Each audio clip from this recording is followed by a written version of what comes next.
Science is a common topic in the IELTS speaking test. Today, I'll share questions and sample answers on this topic. You can find the link to the PDF document in the first comment. Want to improve your IELTS writing skills? Check our new IELTS writing channel. Part 1. Do you like science? Why or why not? Yes, I like science because it helps us understand the world around us. It's fun to learn the reasons behind common things, like why the sky is blue or how rainbows form. Did you enjoy studying science at school? Why or why not? I enjoyed studying science, especially physics, because I loved figuring out the reasons and secrets behind what we see. For example, water is colorless, yet the sea appears blue. It's so much fun, isn't it? What was your favorite science subject in school? My favorite science subject in school was definitely biology. I loved learning about animals and plants and how they function in their own unique ways. For example, it's fascinating to learn why birds migrate or how trees grow. Do you think science is important in our daily lives? Why? Yes, science is obviously important because it greatly improves our daily lives. For example, medicine cures diseases, the internet keeps us connected, and weather forecasts help us plan our activities. Have you ever read a book or watched a documentary about science? What was it about? Yes, I've watched a documentary about sea. It explored the fascinating world of the ocean, including coral reefs, deep sea creatures, and how marine ecosystems are affected by climate change. It was eye-opening and educational. How has science changed the way we live today?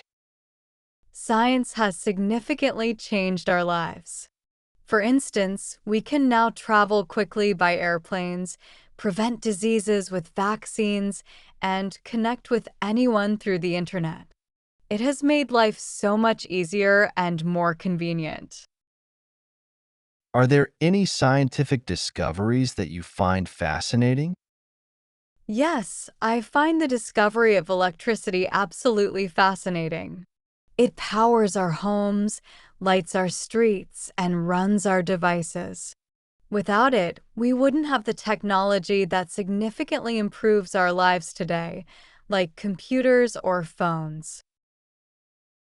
Do you think young people should be encouraged to study science? Why or why not?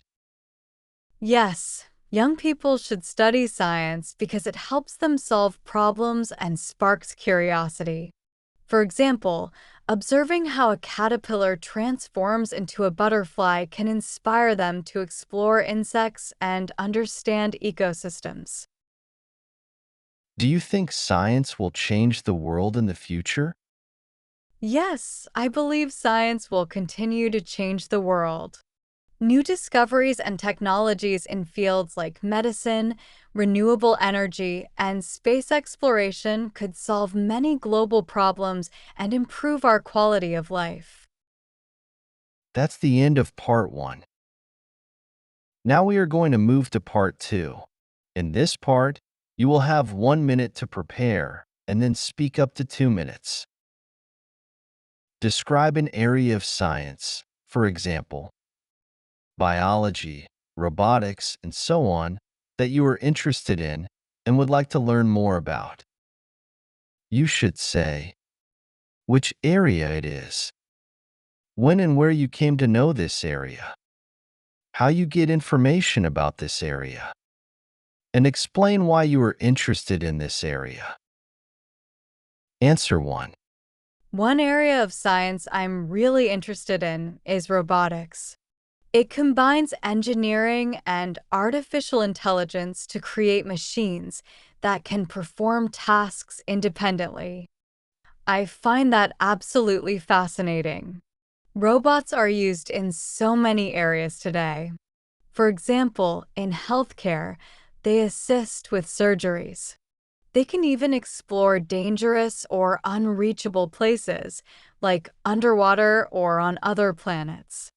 The combination of technology and creativity in robotics is what draws me to it the most.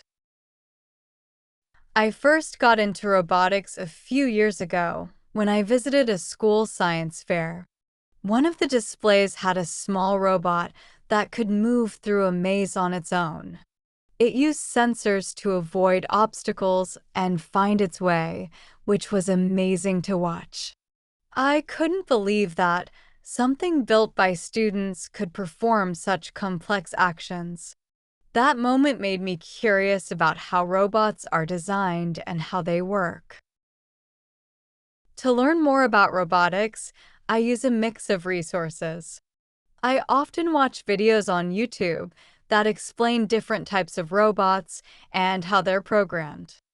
I also follow science websites and blogs that share updates about the latest developments.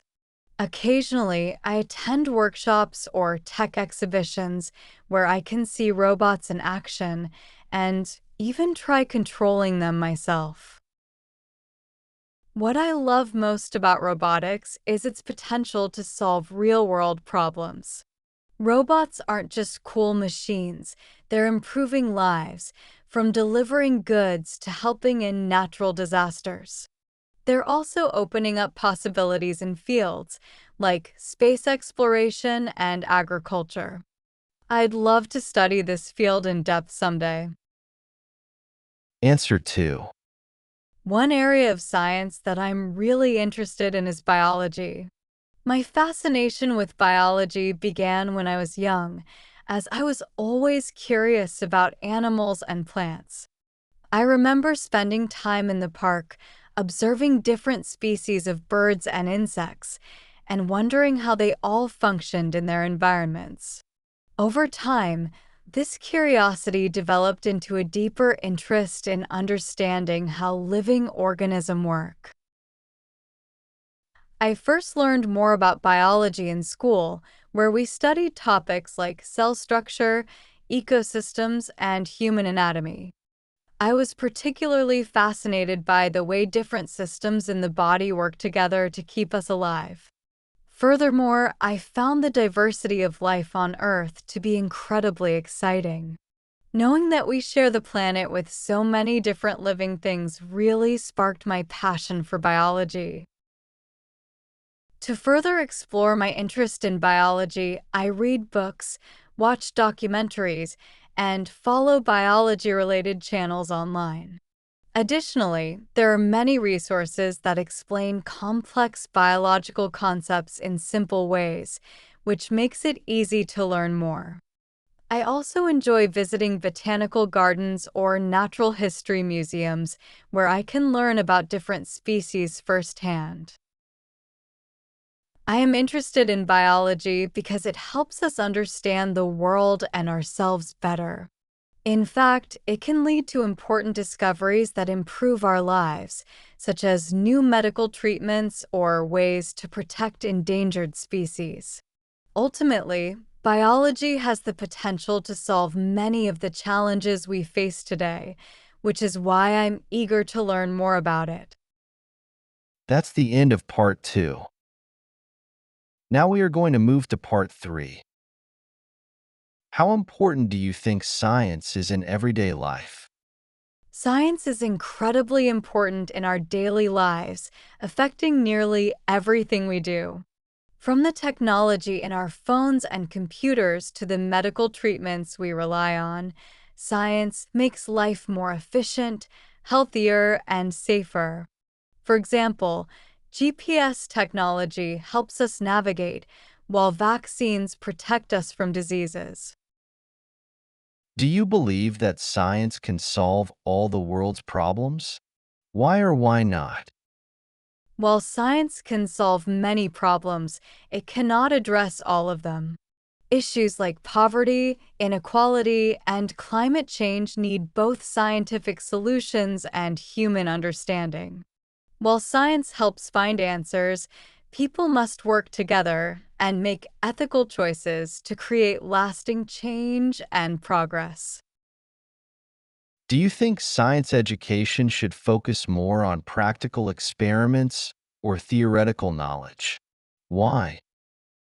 Science education should have a balance of both practical experiments and theoretical knowledge. Practical experiments allow students to apply what they've learned in a hands-on way. This can definitely make the subject more interesting and memorable. At the same time, theoretical knowledge provides the essential foundation to understand scientific concepts deeply. What role do you think science plays in improving health and medicine? Science plays a vital role in advancing health and medicine. Through research and innovation, scientists develop new treatments, medicines, and technologies that save lives and improve the quality of healthcare. For example, breakthroughs like antibiotics and vaccines have dramatically increased life expectancy and reduced disease. How has science and technology changed the way we communicate? Science and technology have transformed communication by making it faster and more accessible. The internet, smartphones, and social media platforms enable instant communication across the globe.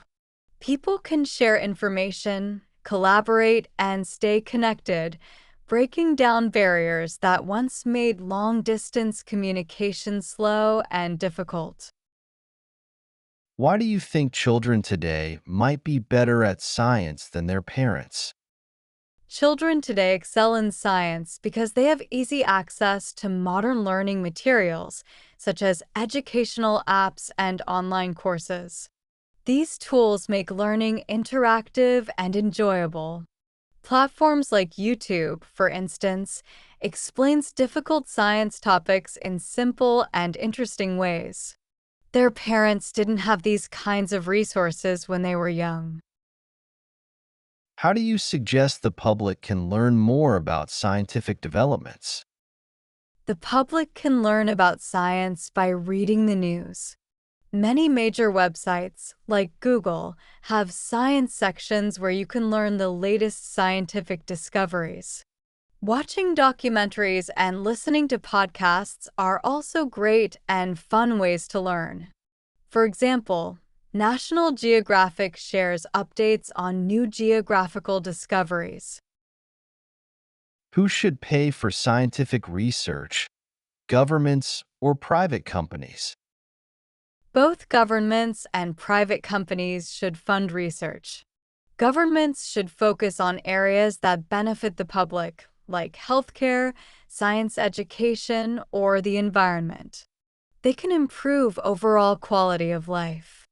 Private companies can invest in applied research, such as gene science or medicine, to drive innovation. A balance of both ensures significant scientific progress. That's the end of today's video. You can find the useful phrases on this topic here.